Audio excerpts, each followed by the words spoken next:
Welcome to Allcast. My name is Catherine, and this is my brother Justus. How are you doing today? We hope you are doing well. Thank you for joining us. This is a Clayfield original podcast. Our goal with this podcast is to create an open forum for any and all conversation. Yes. Nothing is taboo. Nothing is off limits. Yes. This is not a judgmental place. No. We speak from the heart, and we are looking to widen our perspective. Yes. Widen her horizon. Widen our horizon. Open mind. Absolutely. And the second goal with this is to sometimes address comments from our audience, whether that be on any social media platform or in person. Mm-hmm. That is the intent. Absolutely. We hope that we are doing a good job. Gonna jump right into it today. Something that has been on my mind a lot is nature. Nature. Trees, dirt, fresh air. No, I bring that up quite seriously, though. So nature isn't trees, Oh, yes. dirt, and fresh air? Yeah, I think so. But you said that, and you were like, no. No. I did say that. Oops. That's not what I meant. I just meant saying no sometimes is just how I, get myself refocused. I'm like, no, what I was saying is this. That's how I'm like, no, shut up. Shut up, Catherine. No, the reason that I want to talk about nature today is because nature is our ally. Nature is our friend, right? Yeah. Being outside and, I feel like we are so disconnected from, the very thing that gives us life. Yeah. You know? We came from Florida not too long ago, and we came up here.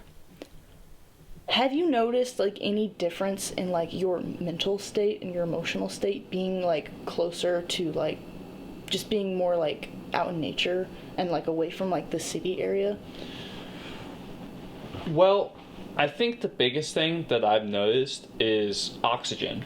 So when I first started researching a lot into ways to find peace, anxiety. Let's stop for a second. Let's just throw the word anxiety out there. That has become such a widespread, common epidemic. So many people have anxiety. Everyone seems to have anxiety these days, right? So I myself struggled with a certain level of anxiety that was actually quite paralyzing and prevented me from doing my work. Yep. And in researching and in evolving and getting better and in that pursuit of truth, I discovered something very simple. Oxygen to the brain, to the heart, to the body is the most essential part of us being centered, of us being at peace, and of us being relaxed and focused and clear-headed and knowing what to do and not having that stress. So when you're in an environment, let's say where I was, Florida, where the air is honestly a bit polluted. A little bit. I try not to judge. Yeah. but the air is most definitely polluted there, and then you come here and there's all that extra oxygen, and the first thing that I noticed about that is how much clearer my focus starts becoming.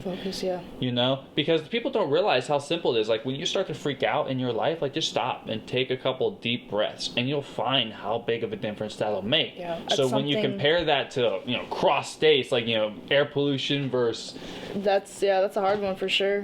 Depending on where you're living, it can be very difficult to get that. But just the practice of keeping I think a steady breath. And then there are also all kinds of breath exercises that you could do for different purposes. I know there's one that you can do to kind of hype you up. If you're feeling unmotivated, that this is this fast, repetitive, deep inhalation you can do to get you kind of pumped up, and it's also can warm you up if you're cold. I've used it a few times. I should use it more often, but it just it gets the oxygen to your brain really good. You kind of and that's wake the up. most important factor It's very important. of really anything in life. If you don't have proper oxygen to the brain, Yeah. you're either gonna slowly the quality of everything that you do in life is gonna slowly lower, and it's gonna become less and less and less. Your output will become less and less, and if you don't get enough oxygen to the brain, you're gonna die. I've noticed so dramatic. You're gonna die. breathe. I was in high school, and one of the teachers of the class, they wanted us all to write all of us were to write 3 rules for the classroom. Yeah. And one of the rules I wrote down, and like we were gonna vote on it for like that would be like whoever's was the best rules, but one of my rules was to breathe. And I have like the group of kids that was with me, like they started like laughing at me and being like, "We're already breathing, like that's so stupid, like such an idiot," kind of thing. And I was like thinking, I was like, but it's not like it's the way that we breathe. Yes. Like I'll be around certain people where like, actually this used to be me, and it still is me quite a bit, but like I'll kind of like become aware of myself being like, or like breathing really fast, quick breaths and like shallow breaths, like not getting in there, or just like I'll just like I'll be doing something, I'll be really focused on something, and then I'll realize I have not been breathing for I don't know how long, and I'll be like, You know, Tom Cruise actually tells a really funny story about that. So for, I think it's the 5th Mission Impossible movie. I lose track of those movies, honestly. But it's the one where he has to go underwater. And he actually took training, because it's Tom Cruise. He took training to hold his breath for up to 6 minutes underwater. Jeez. And you know, they were filming all these takes and stuff like that. And apparently, I don't know if this was during or after, but apparently he got so good at not breathing and holding his breath that he would find himself not breathing, and he would have to get his system going because he had learned how to turn off his automatic breathing. That's crazy. Yes. So that's an extreme example of what the body can do, what the body is capable of. Gotta be careful. That's insane. Yes. Yeah. There's another extreme side to that. My phone is vibrating. I'm just gonna toss that. Let's get it. Go. There's this guy, and I don't know if this is true or not. It sounds really extreme, but the story is that he lives off of. He eats 1 avocado a day. Really? That's all he eats. He eats 1 avocado a day. 1 avocado a day. I would not eat 1 avocado. I like avocados, but I don't like avocados that much. I don't know if this is true, but he claims that it is, and he claims that he has so much more energy, and the reason that he has all this energy is the way that he breathes. Like he deep breathes all day, and it says that he gives all of the energy that he needs, and like, because like food is energy, right? Like we eat food to give us strength and stuff. Yeah. But he says that he knows how to like channel his breath so well that like he can control his blood pressure, he can control his muscles, and like. So he's controlling what his body is using and how much energy he needs. Yeah. So he only needs the avocado to. I mean, if that's actually what he's doing, I wouldn't necessarily be surprised that is possible. I wouldn't say it's impossible, because I know that the human body is a complex thing. There are people that fast for 30 days or longer, so I wouldn't be. Have you heard of the Heavenly Man? Oh. Vaguely remember. Refresh my memory. So, I don't remember what his actual name was, but if you look up the Heavenly Man, there's a book by that title, and you can find all sorts of stories condensed from that book. It's a really good book. But this is an individual who had a very close relationship with God, and who was very persecuted by the Chinese government. Because he was locked up. Because he was a prominent member of the house church in China, and so he was repeatedly locked up multiple times, and multiple times he walked free without guards, cameras, or anyone seeing him, and wasn't found out until he was outside the prison. And this is all stuff that happened in China. That's crazy. This would happen, and guards would be converted to his faith because they would see he just walked. I was on my post. He walked past, and I didn't see him. How is that possible? You would have people literally watching cameras, and they're not seeing him on the camera. That's insane. Another example is they would not give him food. When he was in prison for a while, they took away his food. But instead of him thinking, "Oh no, they took away my food, poor me, I can't eat," instead of doing that, what does he do? He goes, "No, you didn't take away my food. I'm fasting. That's what I'm doing. That's what's actually happening here." So he's fasting, and he fasted. Awesome. He fasted for this. I can't remember exactly how long it was, but it was well over 30 days. Well over 30 days. He was so skinny, you could see his ribs. Yeah. You could see his bones. I bet. But he was still alive, and he was still doing fine, and he was still praying with people. He was still helping people. He was still preaching and ministering. Man, to keep that kind of devotion and that positive mentality through going through something like that is insane. But like that, I respect that, but like when I read that I can't even believe that. Like for myself, I know I get discouraged really easily. Yes. So like imagining myself going through something like that is like I would just like, I think I'd just probably curl up in the corner and just be like, whatever, like, yeah, can I come up there, God? Can I be done now? I'm done. Thank you. Yeah, that's really cool. I think we're gonna take a brief intermission right here. Stretch my legs, maybe use the facilities. Yeah. Whatever you want to do, man. Yeah. And yeah, we'll be right back. All right. See y'all later. See ya.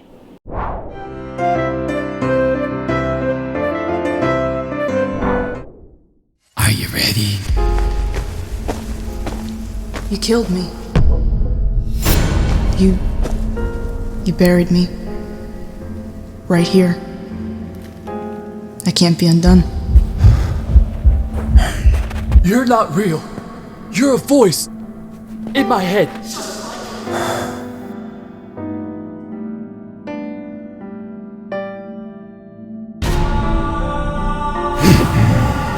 Can you feel it? Your insanity. I thought this would be different. I thought things would change, but they haven't. I'm still just as guilty as I was before. Are you ready?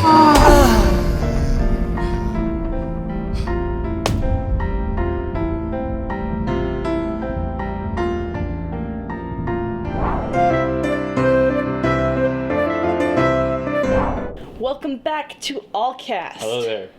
Thank you for sticking with us there. Appreciate it. Glad to have you. I was talking about nature. Yes, you were. I love being outside. True. And True. I'm that weirdo that will go up to a tree and hug it. I want to be barefoot. I love it. I love it so much. I like going on hikes and playing in the dirt. I'm just like a little kid. I love it so much. But I notice when I do that, I just feel like I'm connected to something greater than myself. It's like at nighttime, like when you look up at the stars and you see all of that and you're like, wow, there's all of that out there. We get so wrapped up in like these little things. Yeah. That reminds me of a story, actually. Please. That reminds me of a story, actually.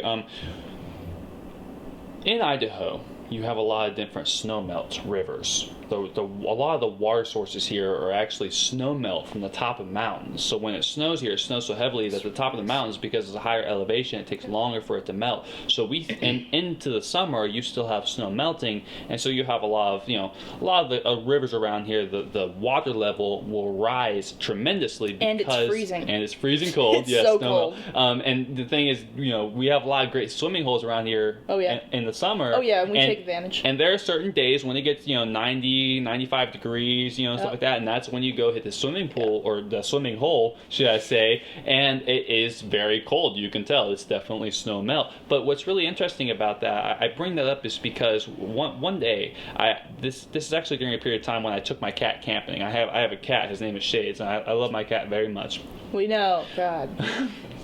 I definitely care about that little creature very much. But I brought him camping one time, and he ran away. He got lost, and he was out there for like a whole week.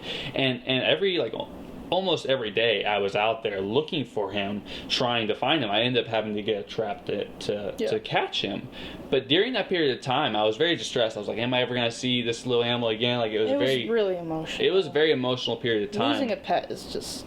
And I thought that I might be losing a pet. Yeah. And I decided to take my truck. It was this particular camp area that I was at. There was all these different roads that led to other camp areas, and you could drive further up the mountain and find more spots. And I just took this one road randomly, and I started driving way up in the mountain. And I felt like I have a Ford. I have a Ford F-150. Mm-hmm. So I felt like one of those truck commercials, like driving through the mountains, like, because I was literally going up a mountain. At one point, the trail that I was on completely disappeared, because it was only like an ATV trail to begin with. You find yourself on top of like Mount Everest somehow. Right? But I ended up, the road ended up coming to an end, and at one point I'm just literally driving up a mountain with my Ford F-150 thinking, am I going to find a spot to turn around? Am I going to have to back down Am I just going to be stuck here driving for the rest of my life until I run out of gas and then just...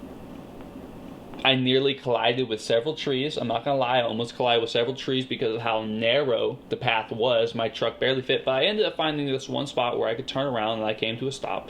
And I noticed that there was a tiny, it was like even this wide, it was a little river, like this little stream of water.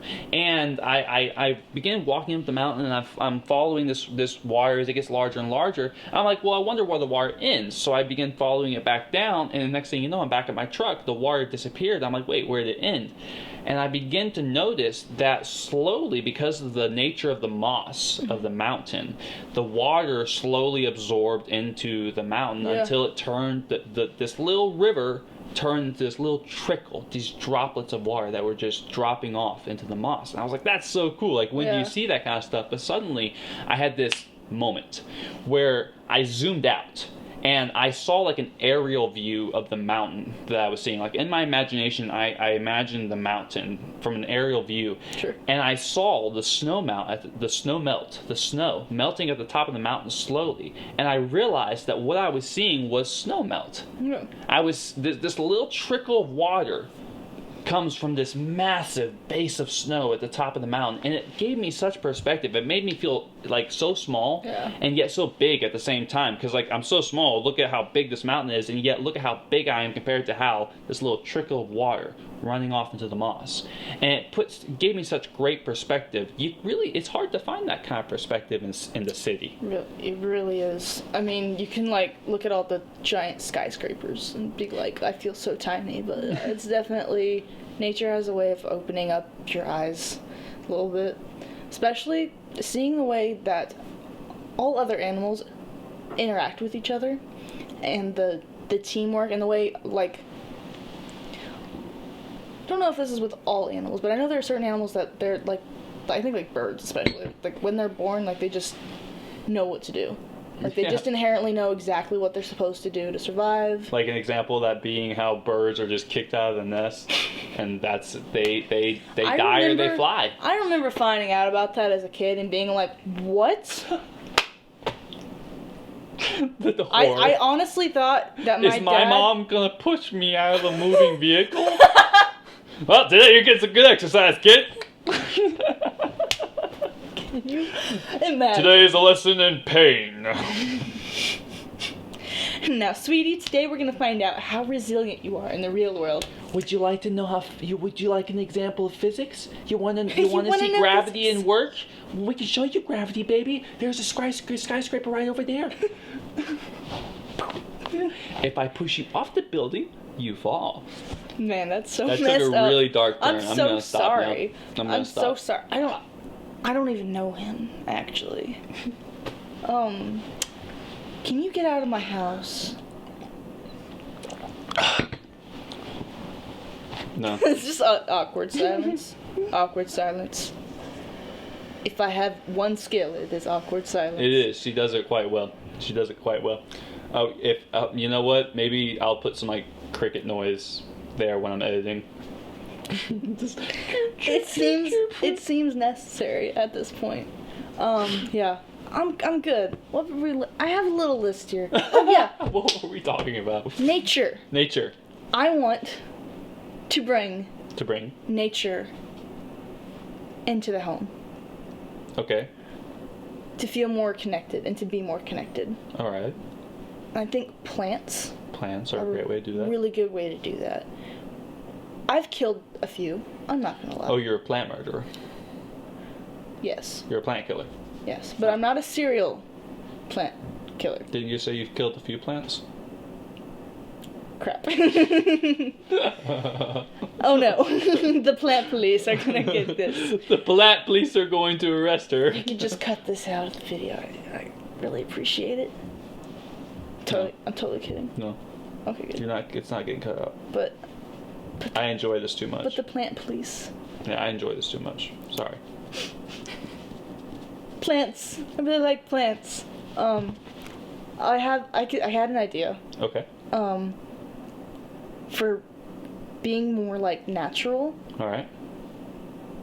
When we were kids, our parents would make the cleaning supplies that we used. Like, we didn't buy cleaning supplies from the store. Like, we had different ones. There's one that's like orange peels, can be a great disinfectant, and they smell really nice. Yes. There's also lemon and like or just plain vinegar is really nice. Yeah, vinegar. White vinegar. Pine salt cleaners, just basic pine salt cleaners. That's really all you need. Like, the majority of what you clean in your house day to day can be cleaned with basic pine salt cleaners. Like, all the dish soap that we use, the bleach, all the additional products that we purchase, even all the things that we use to wash ourselves with. Yeah. It's really, the majority of it is really quite unnecessary. And in fact, like, even how much we shower every day, like this, like the amount of things, a lot of the things that we do are they're commercial habits. And when I say commercial habits, I say that because, like, for instance, brushing your teeth. Everyone knows you should brush your teeth every day, right? Where did that actually come from?